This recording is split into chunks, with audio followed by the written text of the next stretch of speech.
Xin chào các bạn đã đến với chương trình Lan Bercu TV. Như các bạn đã biết là vừa qua rất nhiều người dân chúng ta, các cộng đồng ở trên thế giới rất là lo lắng, rất là hoang mang và thậm chí rất là hoảng hốt vì cái vi khuẩn corona, mình có thể gọi là vi khuẩn Wuhan, vi khuẩn Vũ Hán.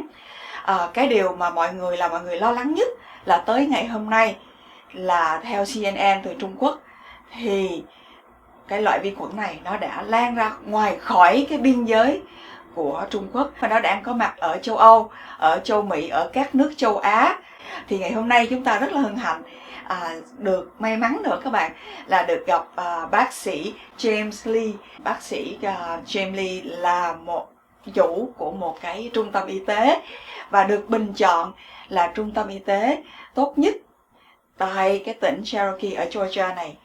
Ngoài là bác sĩ gia đình, ngoài là một người đã được công nhận của Hội đồng Y khoa Bác sĩ gia đình của Mỹ, thì bác sĩ James Lee còn là chuyên gia về xương khớp và cơ. Và tuyệt vời nhất là bác sĩ làm rất nhiều việc và cũng là chuyên gia trong vấn đề truyền tế bào gốc và mỡ. Ngày hôm nay tôi rất là mong là những cái kinh nghiệm hơn 20 năm trong nghề và những cái kiến thức của bác sĩ sẽ làm cho chúng ta hiểu biết nhiều hơn, bớt lo lắng hơn và mình biết cách bảo vệ bản thân, gia đình, cộng đồng và bảo vệ đất nước của mình. Chúng ta sẽ bắt đầu các bạn nhé. Good morning, Dr. Lee. How are you doing? Good. How are you? Boy, thank you. Thanks for inviting me. Oh, thank you so much. It's early in the morning and I know you're very busy, and thank you so much for spending some time with us. Welcome. Yeah, so needless to say, the Wuhan virus, the coronavirus has spread beyond the Wuhan city, the China, and now we have all the informations on, countries in Europe, in Asia, and in America. So there's some concern here. Yes, there's definitely a concern. It's obviously it's a virus that's originating from Wuhan. In fact, I think the last statistic says we have 4 states in our country that has active case. Washington was the first one, California, Arizona, and now Illinois. Yeah. So we do have 4 contiguous states that has possible potential case of it. So it is a concern. It's a global concern actually because of the global travels that we do these days. It is a global concern. Right. Yeah. So just to go back to a very basic question, what causes this new Wuhan coronavirus? The Wuhan new or novel coronavirus is not a new virus. It is a new virus because the RNA, their genetic makeup has changed. But the virus itself has been existent for many, many years. You can recall back, 2003, there was SARS virus, SARS epidemic, then 2012, MERS epidemic. Right. They're all same family of coronaviruses. Every time there's something new, so our body's exposed to, we don't know what to do with it. We don't know how to fight it. So that's how it's the new virus that's just affecting a lot of the folks that are unfortunately exposed to it. Right. Do you anticipate that there may be a larger scale outbreak because of this kind of virus? Right now we're controlling as much as possible, knowing that there was an outbreak. There was no notification there was an outbreak that traveled outside of Wuhan to other parts of the world. We're still kind of watching what's going on, but now since we're more aware, I think there's more proactive measurements to stop the transmission.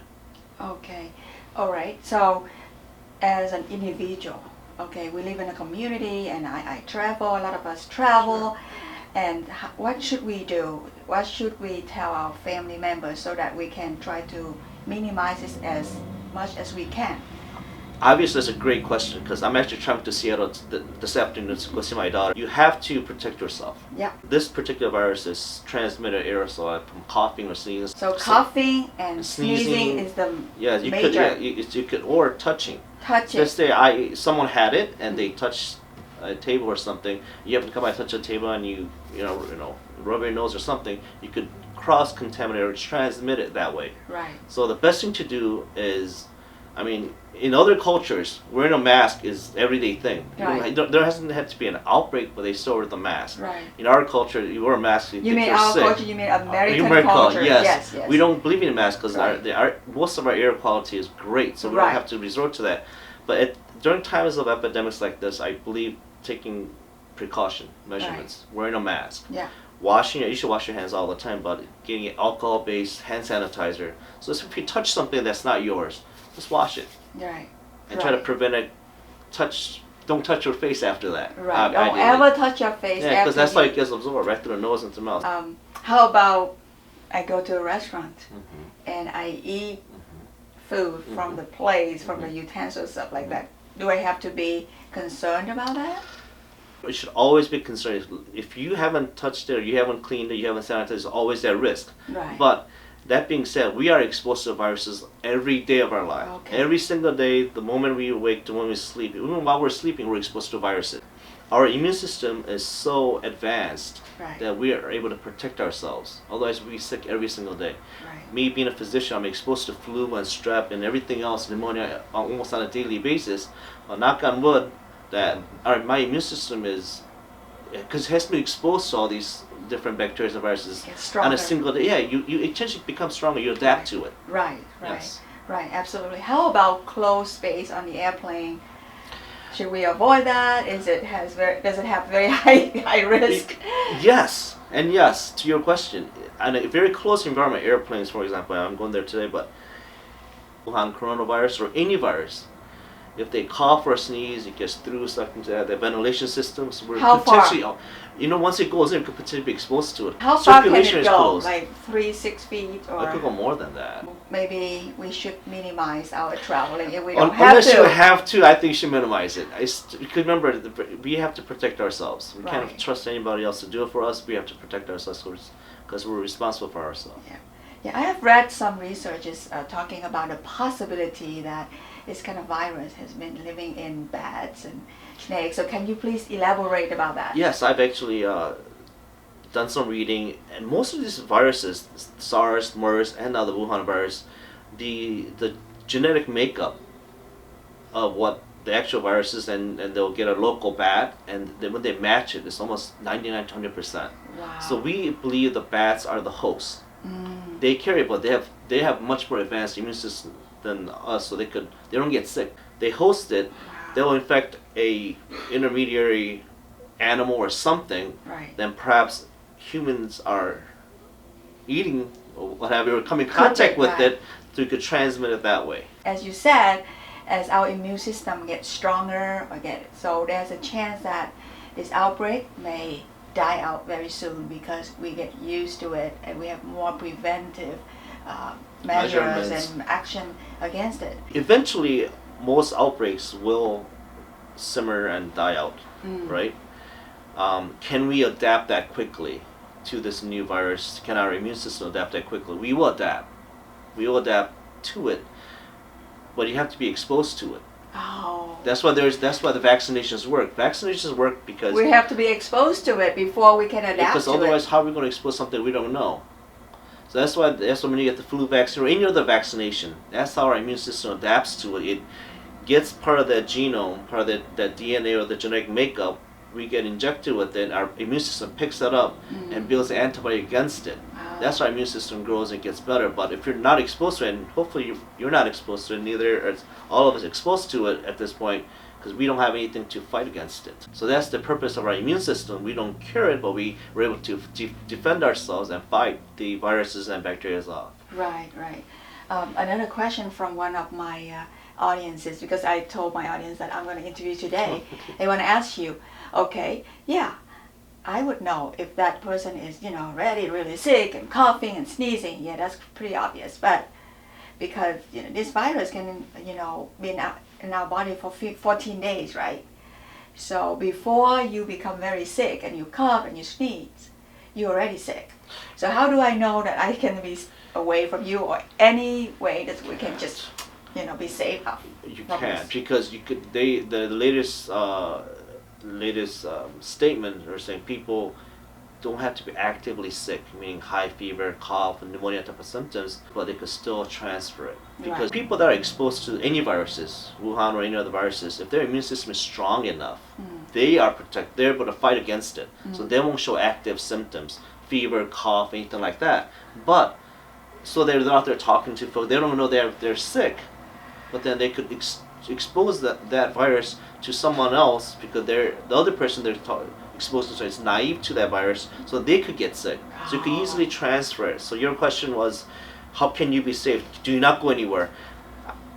Yes, then as long as you don't go anywhere, you don't talk to anybody, then I guess you're safe because it's only you and your family or your friends that you're close to. But you know, our lives are such that we have to drive, we have to go, we have to shop, we have to do this. So we're always exposed to everything.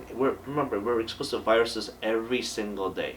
Right. Every single day. So let me also bring up this point that you know, a lot of patients will come and see me because they're sick. Right.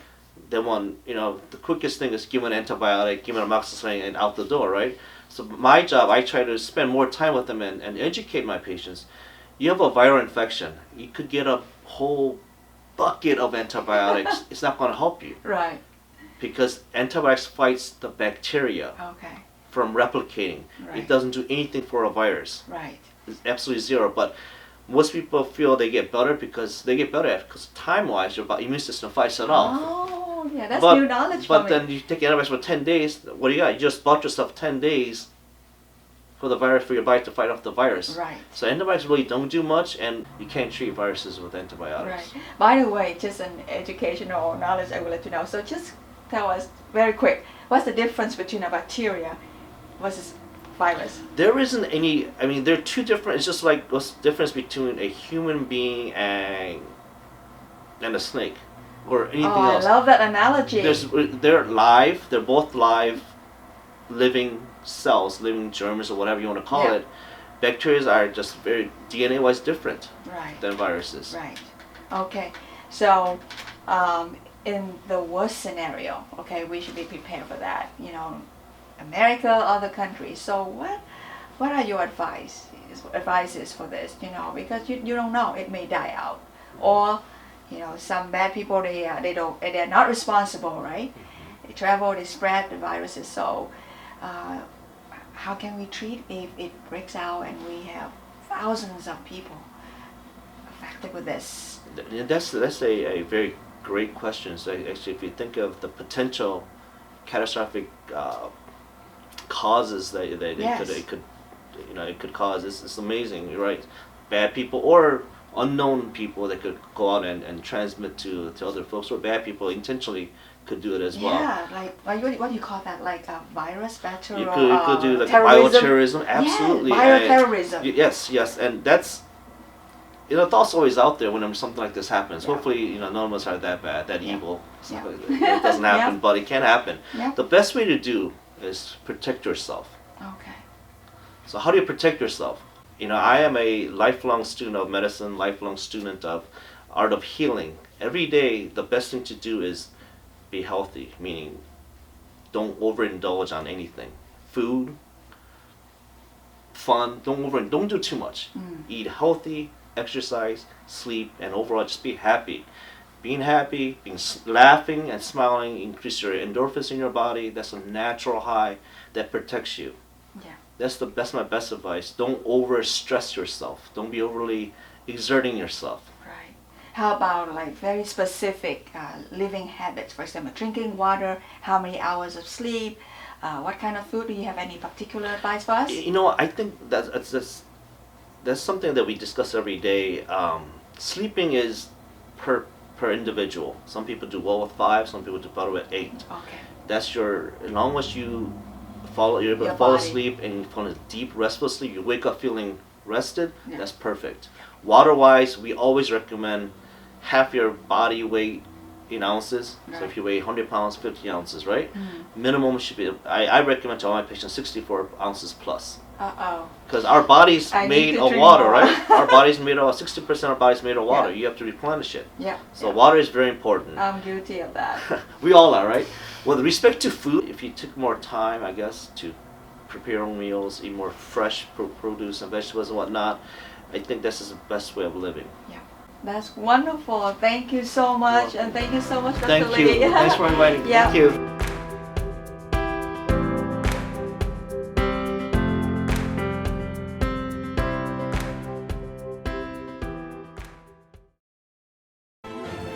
Believe, begin, become.